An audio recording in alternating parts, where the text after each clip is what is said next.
put a movie in any of these rankings before, but no matter how much I reflected, no matter what other shows I put here, nothing else felt right. It had to be Look Back. Not because I wanted to give it exposure, not because of some review score, not because of any arbitrary qualifications. I put it here because simply, I just needed to.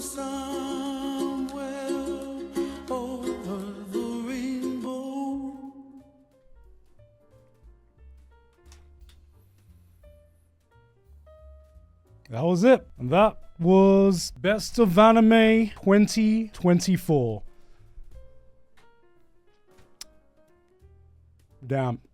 Seeing that again, it's just seeing the scenes of like Look Back with the music. I was working the segment yesterday and I was like, it's the power of Look Back, man. It still gets me emotional, man. It still gets me emotional just seeing that, man. Because right in that segment, I poured my soul into that segment because I was like I said, I've seen Look Back a few times now. And I think it hit me the hardest the third time I watched it, because the third time I watched it, I wasn't viewing it as just an anime. For some reason, when I watched it the third time, because I knew everything that was going to happen, I knew all the major plot points of Look Back, I was just like, this is gonna be weird to say, but holy shit, I felt such a profound connection to what I imagined Tatsuki Fujimoto must have been feeling when like making this, because hearing some of the lines and hearing these two characters talk to each other, I'm like, holy shit, I've had this like exact conversation with myself at some points, and I'm like, bro, I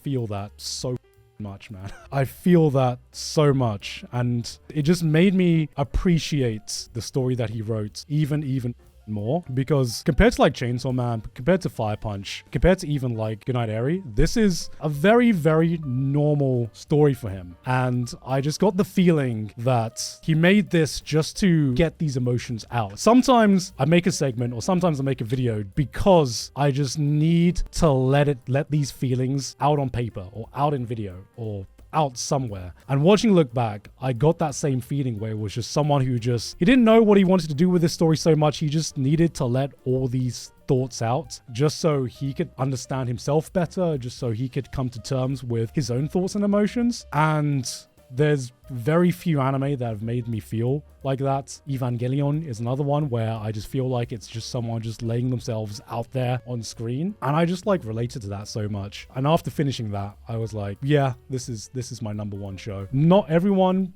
might not understand or relate to the feelings in Look Back because it is very specific. It is very much, hey, have you ever been a creator? Have you ever made something, created something? These are like the thoughts that you will struggle with for like the rest of your creative life. So I thought in that sense, for me, Look Back was easily the best anime to what I think was a weaker year of anime compared to previous years. Every show in here I very, very much enjoyed. The biggest difference between this Best of Anime video and previous Best of Anime videos is that I would always have a moment where I would struggle to pick what would be my number one anime. When I would struggle, holy shit, I have like 3 or 4 that I have to like pack into like the top 5, and any one of these could be number one. And this year, I was like, I feel like I have to cheat because nothing feels like a number one anime. Nothing feels like a number one anime. And then I watched Looked Back and I was like, holy shit, this is number one, but it's a film. And it's a film. Am I cheating? And I watched it again. I was like, I don't care if I'm cheating. It has to be Look Back. Nothing else feels right for me. Well, last year, we had like Frieren, we had JJK 3, we had Vinland Saga 2, we had Pluto. I had so many fantastic shows to pick from, and a lot of them would be like Apothecaries as well. A lot of them could very much be number one this year if the same shows had aired this year. This year, I think, was the year of a lot of A-tier shows, but only a handful of like S-tier shows. I did mention that Frieren and Apothecary Diaries would be in my top 5 this year. Frieren would be number 2. And if I wasn't including movies, Frieren would be my number 1 this year. Felt like a cop-out because I'd already talked about Frieren last year, and I was just like, wait, my number 1 anime this year is a show that I've already passionately talked about. But if we're just talking anime series, Frieren would be my number one anime this year, which says a lot because that is even coming after. I think the first half of Frieren I preferred more than the second half, but even though the second half had this tournament arc, had